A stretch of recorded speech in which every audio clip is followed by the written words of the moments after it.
Advertencia. Esta narración contiene referencias a bullying racial, humillación pública y crisis emocional.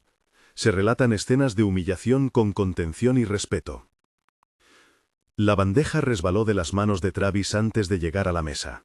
Fue apenas un movimiento, un tropiezo que cualquier adolescente podría explicar con un mal paso, con prisas. Pero aquella tarde en el comedor del instituto, bajo las luces fluorescentes y el rumor constante de vasos y risas, el tropiezo se convirtió en un acontecimiento. El puré golpeó con un sonido húmedo y pasó de su plato al frente de su camiseta en una nube blanquecina. El calor de la salsa, la textura pastosa, la humedad en el tejido, detalles que se quedaron pegados a su memoria como si fueran una grabación que no se podía borrar. Vio las caras antes de oír las risas, los compañeros que lo miraban con una mezcla de sorpresa y diversión, la fila de mesas que formaba un semicírculo, la pareja de chicos en primera fila que ya se regocijaban como si hubieran ensayado el momento. Derek estaba allí, en su lugar de siempre, con la chaqueta recién planchada y esa sonrisa que ya había aprendido a interpretar como anuncio de desplantes. Derek no había tirado el puré por juego sin motivo, había esperado, se había preparado con la atención fría de quien sabe exactamente cuándo apretar el interruptor. Travis sintió la lengua pegarse al paladar por el sabor del puré que todavía tenía en la boca. Notó la humedad en su camiseta, el pegote que le bajaba por la axila. Notó también cómo la luz sobre la mesa parecía volverse más intensa, como si de pronto todos los focos del comedor se hubieran puesto en él. El sonido de las risas se fracturó en fragmentos, una carcajada más alta a la derecha, un susurro que se desplazaba como un viento, un clic de teléfono que quizá alguien ya había decidido usar para inmortalizar la escena. No hubo insultos exactos, no hacía falta pronunciarlos para que el mensaje fuera claro, pero el aire se cargó de formas incompletas, de palabras cortadas, de gestos que significaban más que un balbuceo. Algunos abucheos, un «vaya», el murmullo de quien apunta y no necesita afinar su voz. La profesora se acercó tarde, con esa mirada que intenta contener sin querer arriesgarse a intervenir de verdad. Travis apretó la mandíbula. Había una vieja costumbre en su casa, decir lo mínimo cuando te empujan, no devolver el golpe, como si retroceder fuera dignidad. Aquella norma no hizo más que añadir sal a la quemadura. Años después, cuando le preguntaron a Travis por aquel momento, él lo describiría como un instante de constatación, la certeza de que en aquel comedor no era visto sino exhibido. Pero en ese instante exacto, después de limpiar con las manos la parte delantera de la camiseta y de notar la textura fría del puré secándose, lo que sintió fue algo más preciso y primario, vergüenza, y una urgencia antigua de desaparecer. Recordó el olor a detergente de la chaqueta de su madre en la que se envolvía por la noche. Recordó la voz de Mr. Harrison, su profesor de historia, que en otra ocasión había dicho que la dignidad no es un acto individual, sino una decisión diaria. Esa frase no cambió la caída del puré, pero plantó una semilla que le sería útil en años venideros. 10 años después, en una mañana de octubre que traía un aire frío y claro, Travis se encontró de pie junto a una ventana panorámica en el piso 42 de un edificio en Tribeca. Afuera, Manhattan se extendía en retículas, coches como diminutos insectos, taxis amarillos puntuales, y más lejos el Hudson como una franja oscura.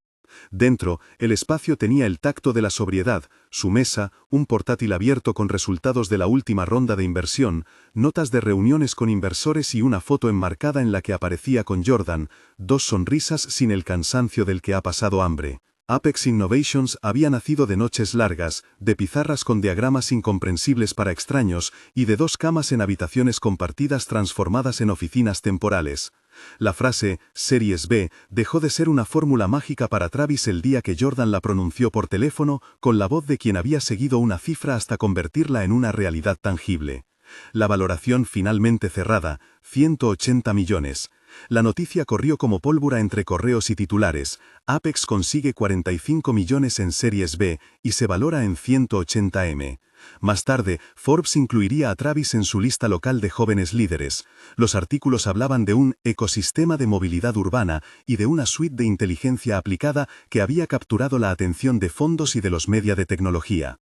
No era el dinero lo que lo desdefinía para él, y lo sabía. Lo que más lo marcó fue la continuidad de la decisión, Cada noche, cada hora invertida, cada rechazo que no le había destruido sino que había enseñado a rehacer el plano. Mr. Harrison fue uno de los primeros en aplaudir aquel logro, no con flashy posts, sino con un sobre discreto que contenía un billete para el viaje que Travis tenía pendiente, y con una carta manuscrita donde le recordaba esa palabra, dignidad, como práctica. Pero las noticias no solo circulaban por círculos empresariales. En la era de las redes, la reputación es un organismo que se mueve por impulsos eléctricos. Las fotos de las oficinas, las entrevistas, las menciones en podcasts y el vídeo ruidoso de una presentación en un foro internacional se combinaron.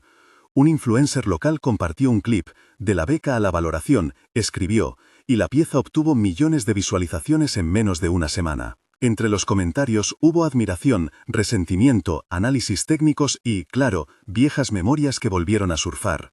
Para Travis, la ola fue una oportunidad para el silencio público. La prensa le pidió declaraciones y él las concedía con una economía de palabras que había aprendido a cuidar. Nunca se permitió caer en la venganza ni en la ostentación. Si su imagen proyectaba éxito, él la acompañó con hechos pequeños. Donaciones anónimas a becas del colegio donde había estudiado, mentorías a estudiantes de su antiguo barrio, abrir la puerta de una pasantía en Apex a quien mostrara constancia más que conexiones. Derek, por su parte, había seguido un trayecto más previsible. Hijo de una familia con una posición acomodada en el condado, Derek había heredado espacios, no esfuerzos. Trabajó en el departamento de ventas de una compañía de seguros regional, después pasó a un rol de relaciones públicas en una empresa local, y al cabo de unos años su vida parecía una sucesión de certezas. La casa familiar, el traje a medida, la novia correcta, Chelsea, y la red social que, aunque no lo celebrase, le permitía mantener la narrativa de alguien que podía permitirse despreciar con impunidad. La invitación a la reunión de 10 años no fue un acto de generosidad, fue una pieza de etiqueta social que Derek firmó con la seguridad de quien espera comprobar su propia superioridad. Quizá en algún rincón de su conciencia existía la sombra de incomodidad, pero fue algo que eligió ignorar. La notificación llegó como ese tipo de mensajes que nunca se borran del todo. Un evento en Facebook que recortaba en la pantalla de su móvil una fecha y un lugar, unas indicaciones para confirmar asistencia y un tono festivo que no escondía una pizca de condescendencia. «Vienes, sería una tontería no hacerlo», le escribió Brad en un mensaje privado, una forma de reavivar viejas bromas con la lectura social del grupo. Brad era un nombre que con el tiempo adquirió redención. Ese mismo Brad, que había participado en la risa, se convertiría años más tarde en alguien que pediría perdón con la angustia de quien se da cuenta de su complicidad. Cuando la invitación llegó a Travis, lo hizo a través de un correo personal en la dirección que ya no usaba de estudiante. Jordan la vio primero, armado con el sentido del timing que había hecho falta para convertir una startup en negocio. Jordan reaccionó con un gesto que mezclaba incredulidad y diversión.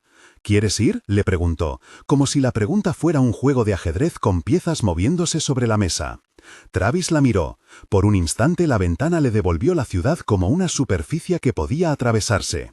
El comedor volvió a su memoria, el puré, las risas, el asiento vacío. La invitación activó una de esas decisiones que no son binarias. Había opciones: ignorar y pasar página, enviar una respuesta seca, ir y dejar que la atención volviera a centrarse en él de una manera que otros habían predestinado. Travis no buscaba humillar a nadie, tampoco quería adoptar la comodidad de la ausencia. Él pensó en aquello que para él era una brújula, la responsabilidad moral sobre su propio relato. Si no podía controlar a los demás, sí podía elegir la forma en que presentaba su verdad ante ellos. Hubo una noche, sentado con Jordan en una mesa de cocina que aún conservaban como reliquia de las primeras noches de trabajo, en la que repasaron juntos el itinerario de aquella reunión. Jordan, siempre práctico, habló en términos logísticos. Llegamos, saludamos, te dejas ver lo justo. Pero Travis estaba pensando en otra cosa, en la posibilidad de usar aquel recinto para algo más que un ajuste de cuentas personal, un escenario para plantificar una semilla. La preparación fue silenciosa. No se trataba de comprar el que más brilla de los relojes o de hacer alarde con un coche. Esa no era su estética. Reservó un vuelo charter discreto, sí, pero con la intención de asegurar tiempo y seguridad. No necesitaba la ostentación para hacer su punto. Jordan, sin embargo, tenía una idea que consideró apropiada: el helicóptero. No por el brillo, sino por la metáfora. Si vas a ir, dijo mientras miraba un artículo en su tablet sobre logística de eventos en la ciudad, que al menos se entienda lo que representas, no la venganza, sino que ya no vives en el comedor. Que se note el ascenso, no el desprecio. La prensa local, en retrospectiva, preferiría llamar a la imagen poética cuando describiera la llegada del helipuerto del Country Club esa tarde de otoño. En realidad, la decisión fue más sencilla: uso eficiente del tiempo ante una agenda apretada, escolta de seguridad para evitar situaciones incómodas, y un punto narrativo que, como buen recurso, sería interpretado en múltiples claves por quienes buscaban chismes en lugar de comprensión. La palabra 6 apareció en alguna crónica liviana más tarde, como reclamo: 6 helicópteros sobrevolando la ciudad, flota corporativa. La realidad fue menos escénica y más práctica. El charter que ocuparon tuvo, junto a otros del proveedor, varios aparatos en la región esa semana. Pero a ojos del público y de quienes analizaban símbolos, el número tomó vida propia. Al llegar al lugar de la reunión, Travis se detuvo un instante fuera del perímetro. Sintió la vibración en el suelo cuando el helicóptero se aproximó. El ruido de los rotores fue un murmullo profundo que hacía vibrar las costillas. El aire, al abrirse la puerta de la cabina, olió a metal caliente y a la mezcla pseudomil quitaolor que acompaña a esas máquinas. No era una entrada pensada para humillar, era una intersección entre pasado y presente. Llevaba una americana sin etiqueta aparente pero con corte impecable, una camisa clara, el gesto controlado de quien no quería regalar emociones en forma de espectáculo. Jordan le dio un apretón en el hombro, sencillo y firme. Mister Harrison, que había viajado en un coche propio y había hecho el trayecto desde la ciudad, le había dejado una nota en el bolsillo. «Hazlo por los que no pueden entrar», decía, con la caligrafía temblorosa por la edad. Derek, en cambio, no presagiaba la llegada. En una casa cerca del club, mientras ajustaba la corbata, su móvil zumbó con las últimas confirmaciones de asistentes. Chelsea apareció en el espejo a su lado con el vestido elegante y una expresión que combinaba orgullo y nerviosismo. Era la imagen de quienes creen que el pasado pertenece a otra vida. Pensó en la posibilidad de encontrarse con Travis como una curiosidad, una especie de control de calidad social, comprobar que los hechos y los méritos permanecen tal como él los había dictado. No consideró que el juicio público, en la forma de redes y titulares, podría poner en tela de juicio su propia narrativa. La puerta de la sala de recepciones del club se abrió y la multitud tuvo un movimiento de expectación que fue casi imperceptible. Algunos rostros reconocieron a aquel joven alto que había regresado al barrio hace años, pero con otra manera de caminar. Otros vieron en el helicóptero un gesto ostentoso y sacaron sus teléfonos. Las cámaras, siempre al acecho de algo que funcione como ticket de atención, comenzaron su labor discreta. Primeros planos, ajuste de exposición, un ligero zoom para capturar la caída de la luz sobre la americana. Brad, que ya había llegado temprano con un grupo de excompañeros, sintió un golpe de ansiedad. Sarah, que había sido amable en el instituto, sonrió con una mezcla de alivio y vergüenza. Jason miró hacia otra parte, evitando que su mirada encontrara la de Travis, como quien teme una confesión. El silencio inicial cuando Travis entró a la sala no fue absoluto. Era una especie de pausa expectante, un latido colectivo. Los teléfonos se elevaron, la luz de los flashes se mezcló con la iluminación cálida del salón. Travis notó el tacto de su reloj contra la muñeca, el leve crujido de la suela en el parquet y la mirada de alguien que, por educación, teme ser el primero en actuar. Derek lo divisó desde la esquina, aquel movimiento que anuncia que el esfuerzo de toda una vida por mantener una posición social podría peligrar. Hubo un pequeño intercambio de miradas, Derek con la firmeza que pretende la indiferencia, Travis con la calma de quien ha aprendido a situar su dignidad fuera del alcance del desprecio. En el instante en que se encontraron, algo de las viejas dinámicas se precipitaron. Alguien soltó una risa baja, un teléfono se movió con rapidez para grabar el momento, y en la red, sin que nadie lo pidiera, aparecieron ya las primeras historias con títulos, que dividían la realidad en lo que se podía leer. El perdedor regresa era una de las voces. Pero la sala contenía también silencios distintos, la de quien reconocía un fallo viejo y la de quien esperaba una catarsis que quizá nunca llegaría. Travis caminó entre las mesas, aceptó saludos cortos, devolvió sonrisas medidas y en el movimiento admisible de la convivencia social dejó que la gente se acercara a su figura y la registrara sin dramatismo. No evitó a Derek, pero tampoco buscó la confrontación. Jordan, a su lado, murmuró algo que sonó a ancla. Haz lo que sientas que tiene sentido. Mr. Harrison, apoyado en su bastón, observaba con ojos húmedos. La dignidad que había predicado años atrás parecía ahora retornar con un eco más alto. La reunión avanzó con un ritmo de conversaciones cruzadas, recuerdos edulcorados, vasos que tintineaban, comentarios sobre carreras y relaciones. Un brindis se organizó en la parte central de la noche, la gente se puso de pie. Fue en ese momento cuando Travis decidió que su presencia no sería un espectáculo de revancha, sino una intervención con propósito. No subió al estrado por impulso. Había traído consigo algo más que su presencia, una carpeta con un documento, pero también la intención clara de que la atención que despertase pudiera servir para algo mayor. El murmullo se transformó en silencio expectante cuando tomó la palabra. Para muchos era la prolongación natural de la velada, para otros el inicio de un desenlace. En la primera frase, su voz no fue alta ni estridente, fue en cambio pausada y precisa. Recordó, con la calma suficiente para que no fuera una apología ni una acusación, que había cosas que la gente debía escuchar desde quienes las habían vivido. Y, aunque la sala estaba llena de rostros conocidos, su discurso prometía ir más allá de la memoria privada. La cámara de uno de los asistentes ya había comenzado a retransmitir en directo y un puñado de teléfonos se convirtió en un coro digital que multiplicaba la atención. Las reacciones en las redes comenzaron a emerger, narrativas fragmentarias, hashtags improvisados. El helicóptero, el puré y la mesa existían ahora no solo como imágenes, sino como símbolos en disputa. Derek, por su parte, se encogió un poco en su smoking. Chelsea apretó el borde del vaso con los dedos, mientras su sonrisa buscaba no traicionar inquietud. Travis miró a la sala por un momento que pareció eterno, como quien toma nota de cada expresión antes de desactivar la memoria del miedo. Había en sus ojos una claridad que no necesitaba confirmar la propia valía mediante la humillación del otro. Soltó las palabras en un tono que invitaba a la reflexión. Habló de años de trabajo, de noches en vela, de Mr. Harrison y de Jordan. No pronunció nombres que pudieran convertirse en linchamiento. Habló en cambio de causales, de estructuras, de oportunidades que se deben crear. Justo cuando parecía que su discurso hallaba su curso, un móvil en la primera fila vibró con fuerza. Un asistente, sin querer, dejó resbalar un clip que ya estaba en la palma de la mano. Alguien había captado el inicio del discurso y lo había subido. En menos de minutos, la escena dejó de ser el microcosmos del salón para convertirse en una señal que viajaba por la ciudad.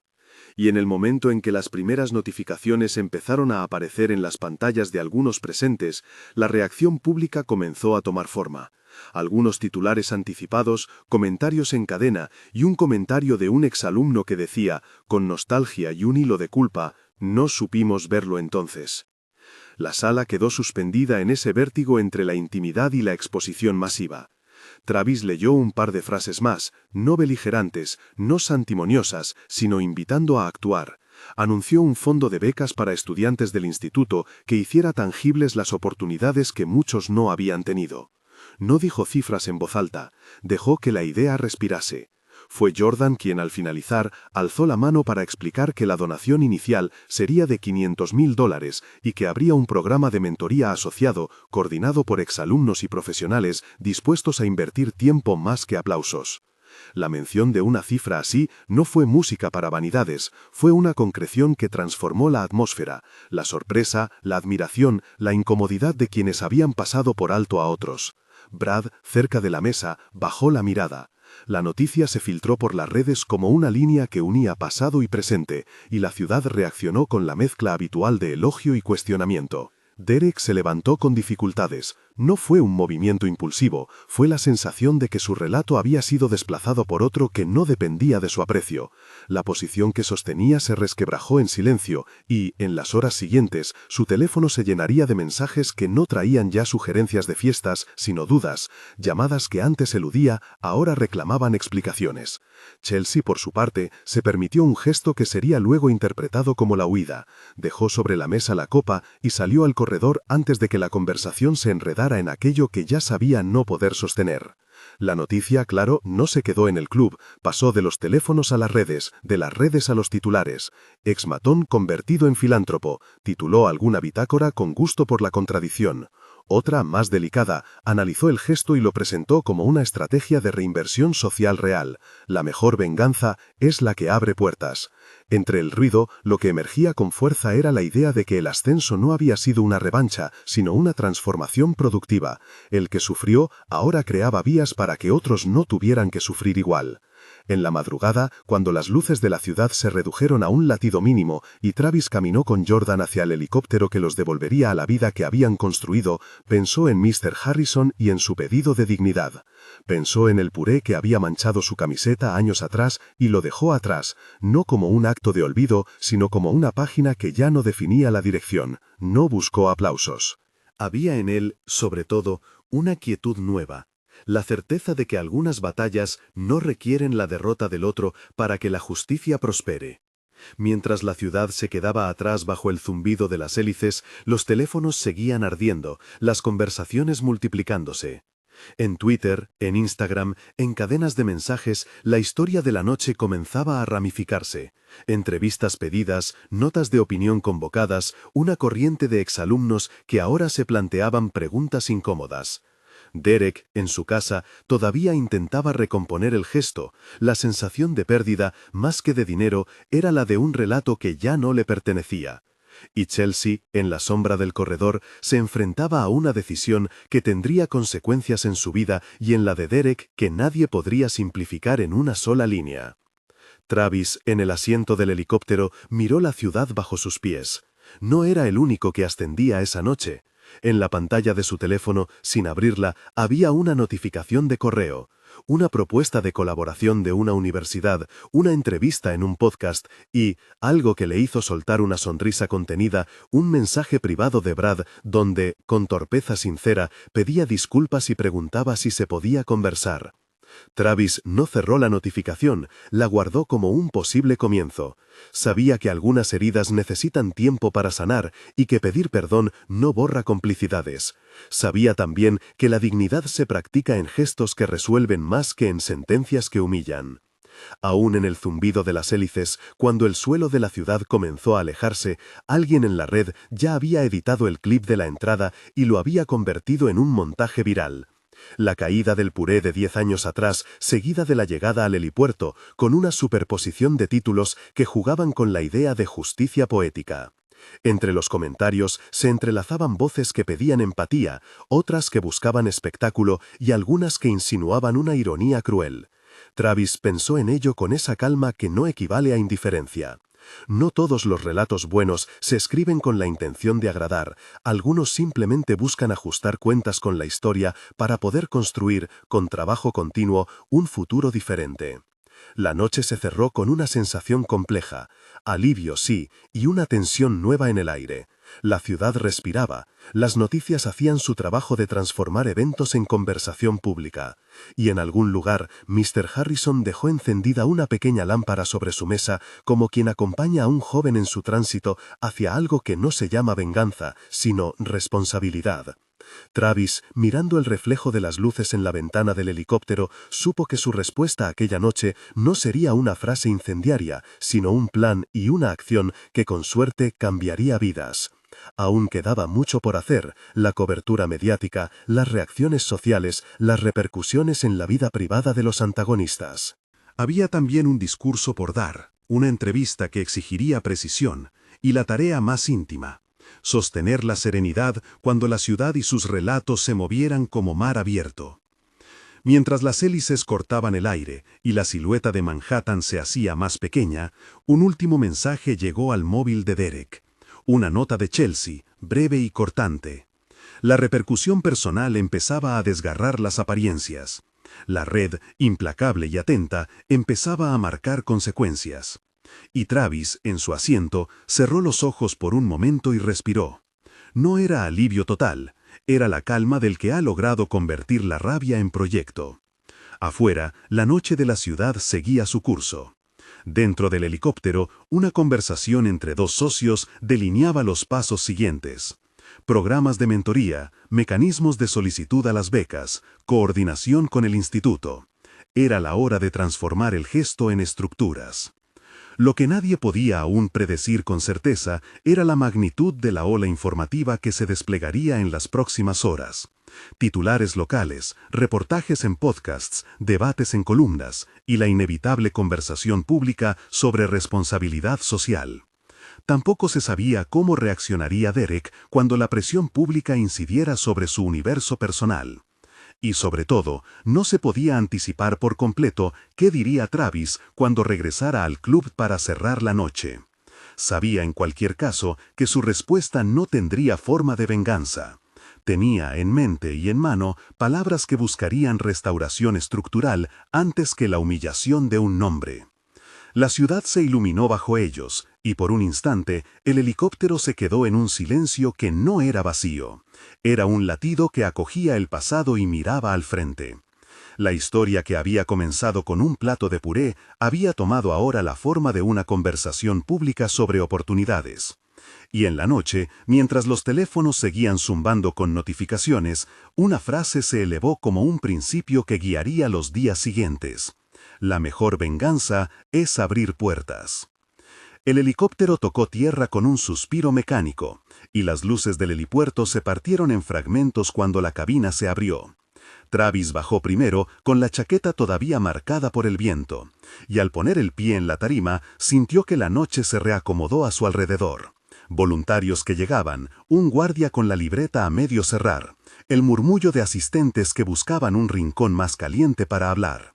No hubo gesto triunfal, ni aplauso. Hubo trabajo por hacer. En el club lo esperaban los socios, 2 consejeros del instituto y una pequeña camarilla de jóvenes voluntarios que vigilaban los programas existentes. Antes de cualquier nota oficial, Travis pidió 5 minutos. Se fue a una sala trasera, dejó que el ruido quedara a la puerta y encendió su teléfono.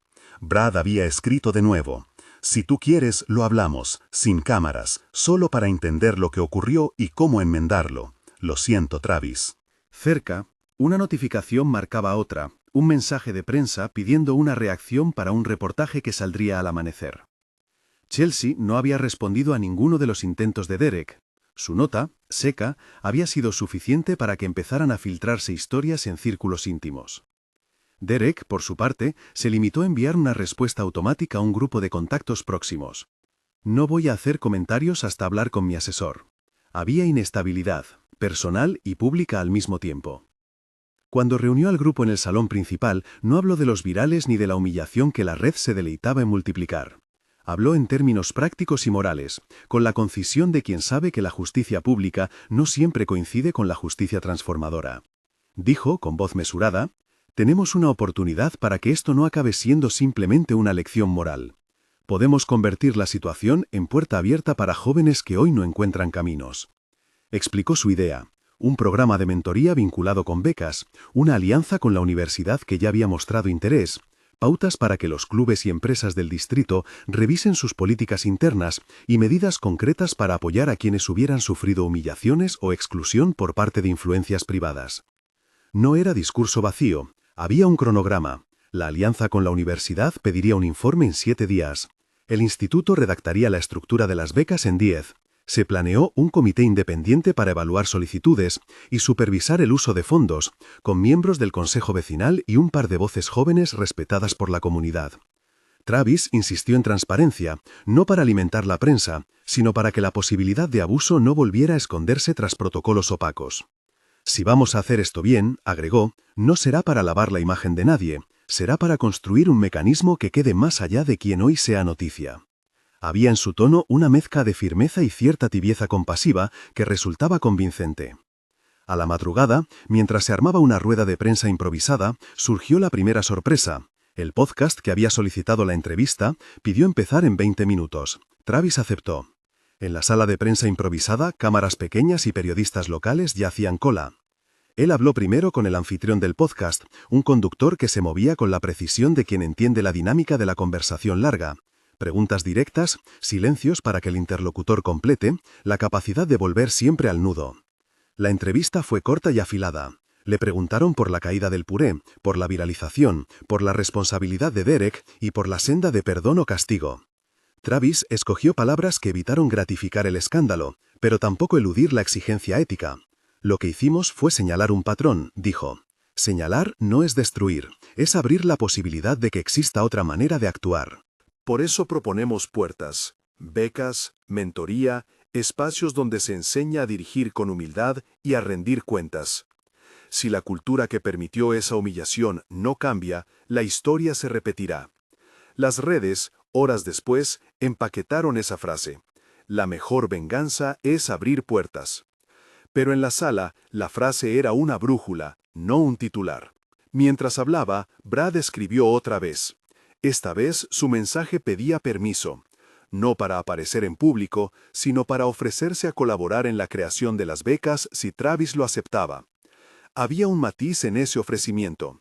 La posibilidad de que alguien cuya imprudencia había sido parte del problema participara ahora en la solución. Era delicado. Travis lo consideró con la frialdad de quien sabe que las reparaciones pueden venir de lugares inesperados, pero que nadie puede dictarlas en su propio favor. Respondió con una condición mínima: diálogo con las personas afectadas, transparencia y un compromiso por escrito que incluía renuncia a cualquier tipo de control directo sobre el fondo de becas. Brad aceptó. Derek, ajeno a la propuesta concreta, vivía otra presión. La pérdida de pequeños privilegios, mensajes no respondidos, llamadas que ya no tenían el mismo tono. Había además un rumor que circulaba entre su círculo íntimo. Una mujer que trabajaba en uno de los proyectos afectados había comenzado a compartir su testimonio en privado con colegas, y eso, a su vez, fue el combustible de denuncias que empezaron a llegar a organizaciones de apoyo. Su mundo se contrajo. La vida que antes toleraba sus excesos empezó a marcar distancias. No hubo acalarre público de castigos, hubo consecuencias administrativas y personales. Reuniones en despachos, cuestionamientos en equipos de trabajo, el repliegue de amistades que antes celebraban con complacencia. Derek no fue expulsado del todo de su esfera, pero el peso de la mirada colectiva comenzó a moldear su conducta, al menos en la superficie. La mañana siguiente trajo columnas en diarios que intentaban medir la temperatura social. Hubo voces que celebraron la intervención de Travis como un ejemplo de liderazgo moral, otras que la criticaron por ser demasiado condescendiente con figuras poderosas.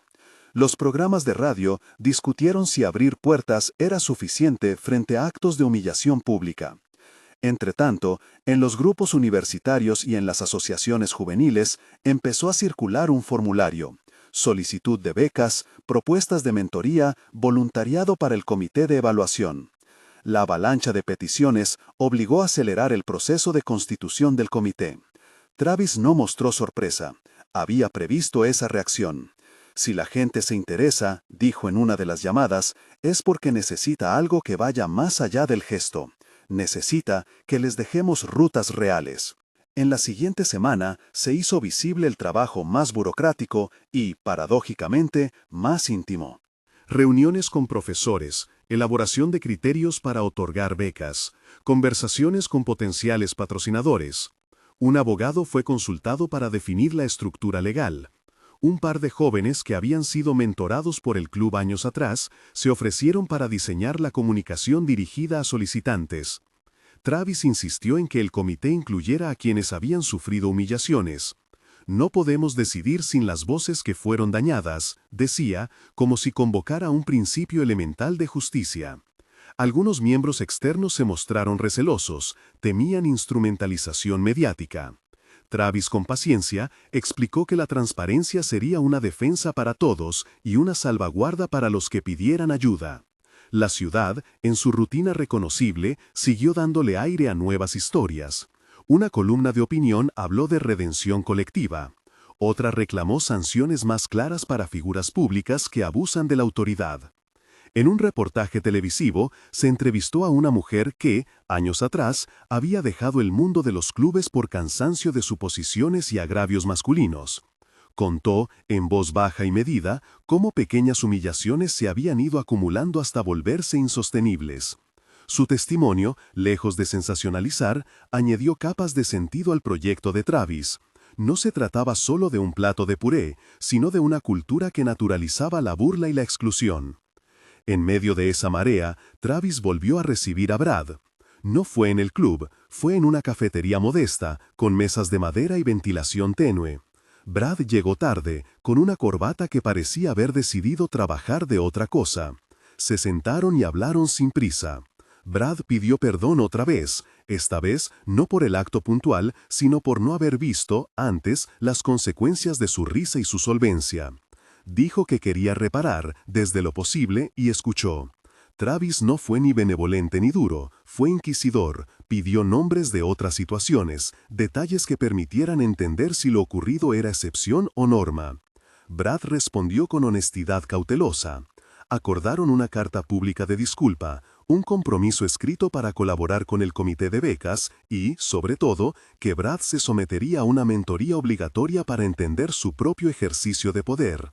La ciudad, que ya había tallado su juicio, no perdonó ni aseguró, evaluó, observó y en muchos sectores aceptó que la reparación sería un proceso.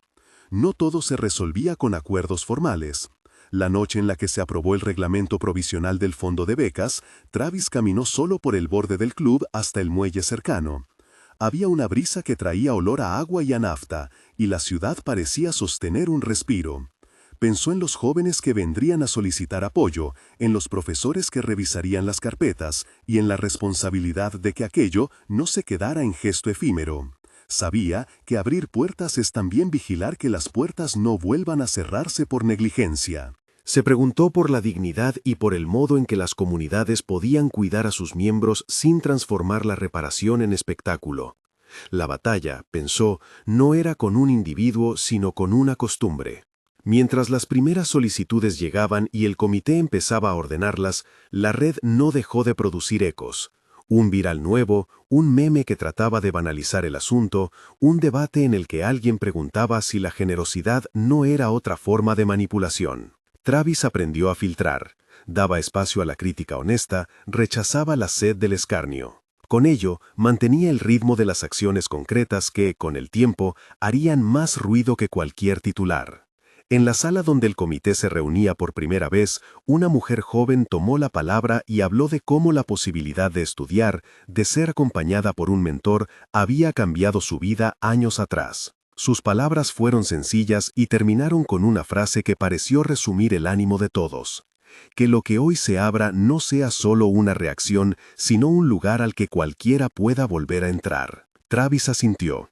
La responsabilidad ahora era sostener esa puerta abierta para que más personas, en otras noches, encontraran caminos donde antes solo había tropiezos.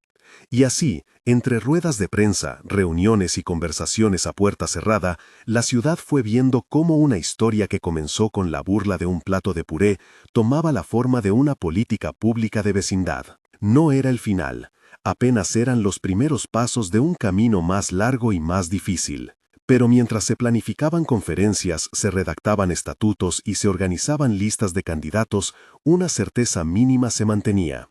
Convertir la rabia en proyecto era posible, y en eso consistía la primera reparación. La noche, de nuevo, llegó sin fanfarrias, y Travis, antes de apagar la luz de su despacho, escribió en su cuaderno una nota breve. Hacer que las puertas duren. Luego cerró el cuaderno y dejó que la ciudad siguiera respirando su relato público, sabiendo que lo que se había abierto exigía vigilancia cotidiana y la paciencia necesaria para transformar justicia en hábito. Los primeros beneficiarios llegaron con sobrecargas de esperanza y desconfianza a partes iguales. Algunos se sentían avergonzados de pedir ayuda, otros sorprendidos de que alguien hubiera pensado en aliviar aquel trecho de su recorrido. El comité se enfrentó pronto a casos que exigían más que dinero, solicitudes marcadas por familias rotas, enfermedades crónicas, imposibilidad de compaginar trabajo y estudio. Fue allí donde la política dejó de ser gesto y se volvió modo de acompañar. Travis aprendió a escuchar más de lo que dictaba. Había noches en que las carpetas que había hojeado durante el día volvían como voces. Llamadas de padres agradecidos, mensajes de jóvenes que por primera vez se matriculaban en una carrera, profesores que ofrecían tutorías voluntarias. El fondo no era una suma en una cuenta, era una red de responsabilidades pequeñas que al enlazarse sostenían trayectos largos. Brad cumplía su parte visible y la más difícil, mostrarse humilde sin teatralizar la culpa. Los mentores con los que trabajó comentaban que había momentos en que el silencio de Brad decía más que cualquier disculpa pública. Contaba su infancia con límites, sus miedos al ridículo, cómo en la escuela la risa ajena le había enseñado a defenderse atacando. No buscó absoluciones, aceptó que debía reparar. Su voluntariado en clases de apoyo, en talleres de liderazgo inclusivo y su presencia en las mesas de debate sobre convivencia escolar desarmaron, poco a poco, el arquetipo de hombre intocable que había sido. Hubo resistencias. Un sector de la ciudad siguió susurrando que todo era pose mediática, que las becas servían para lavar reputaciones. Circuló una vieja anécdota manipulada para parecer prueba de hipocresía. Y durante una semana, Travis vio cómo algo de la calma pública se escurría. No dejó de reconocer esos murmullos. Supo que la vigilancia no era solo externa, sino interna. El comité reforzó criterios de transparencia. Las actas, los procesos de selección y las mentorías pasaron a ser públicos en formatos accesibles, no por exhibicionismo, sino porque la credibilidad se construye con claridad. El primer año llegó con un acto sencillo, una mesa redonda en la que los beneficiarios presentaron proyectos. Había trabajos técnicos, propuestas artísticas, ideas de emprendimiento social. Una de las jóvenes, María, quien había hablado al principio en la sala del comité, presentó un proyecto para acompañar a estudiantes de secundaria que vivían en barrios periféricos. Habló de su propia experiencia, de cómo un tutor le había enseñado a creer que podía seguir estudiando. Cuando terminó, la sala se llenó de aplausos sin estridencia. Era la clase de reconocimiento que no pretende alimentar egos, sino sostener posibilidades. En el programa hubo errores administrativos, papeles extraviados, fechas mal calculadas, un pago que llegó tarde y generó angustia. Cada fallo fue tratado con la misma seriedad con la que se había celebrado el éxito. Se pidieron disculpas públicas y se tomaron medidas concretas para que no se repitieran. La ciudad aprendió que reparar también requiere admitir las propias imperfecciones y enmendarlas con prontitud. Con el tiempo, el club que había sido epicentro del escándalo mutó su agenda. Además de veladas y eventos, abrió espacios fijos para talleres, charlas y tutorías. No todo estuvo exento de tensiones. Algunos socios se resistieron a ceder salones a proyectos comunitarios. Otros, en cambio, se involucraron hasta transformar sus rutinas. Las noches en las que se programaban actividades gratuitas empezaron a atraer a vecinos que antes no se sentían convocados. Al principio eran pocos, después más. Travis, que seguía yendo al muelle cuando la ciudad respiraba con menos estridencia, ya no escribía solo una nota en su cuaderno. Tenía documentos, propuestas y pequeñas frases arregladas a lápiz. Supervisión mensual, mentorías con pautas claras, programa de formación continua para mentores. Sabía que la política que se instala no es la que aparece en la foto, sino la que se repite en reuniones constantes, en llamadas tediosas, en el acompañamiento de casos individuales. Su tarea era, en apariencia, pesada y mundana. En el fondo, era la de mantener una promesa. Una tarde, mientras cerraba su despacho, escuchó un golpe en la puerta. No era la hora de visitas oficiales. Abrió y encontró a un joven del barrio con los ojos encendidos y una carpeta arrugada bajo el brazo. No dijo mucho. Había leído la convocatoria en un volante que alguien había pegado en la plaza. Quería estudiar, explicaba con torpeza, y no tenía a nadie que lo guiara en el proceso. Travis lo invitó a pasar. Hablaron durante más de una hora. El joven relató su rutina, sus miedos, un trabajo a media jornada que le consumía las tardes. No prometieron soluciones mágicas, armaron juntos un plan, un mentor que le ayudaría con las inscripciones, una revisión del presupuesto doméstico para buscar fuentes de apoyo complementarias, una fecha para volver a encontrarse. Esa escena pequeña le pareció a Travis más significativa que cualquier titular. Allí, en la sala donde se decidían cuestiones técnicas, la política tocaba la carne de la gente sin grandilocuencias. No era la vindicación personal del impulsor, sino el cumplimiento cotidiano de un pacto, que una ciudad cuide a sus jóvenes. Al bajar por la calle que llevaba al muelle, la brisa marina traía olor a latas y sal. Había luz en pocas ventanas. Pensó en todas las manos que habían participado, no todas visibles, en prender aquella chispa. En los profesores que ofrecían horas extra, en los vecinos que habían traducido formularios, en los jóvenes que habían contado sus historias para que otros no tropezaran. La reparación, comprendió, era esa red tejida con hilos frágiles pero numerosos. La ciudad no se transformó de la noche a la mañana, algunas puertas siguieron cerradas demasiado tiempo, otras se abrieron para quedarse. Lo que cambió, sin embargo, fue la conciencia de que sostener la apertura era una responsabilidad compartida. Cuando volvió a escribir en su cuaderno, no anotó una consigna grandilocuente, simplemente trazó una línea: vigilar, aprender, corregir. Luego cerró la tapa y dejó que la noche siguiera su curso, sabiendo que la perseverancia era al fin lo que haría que las puertas duraran.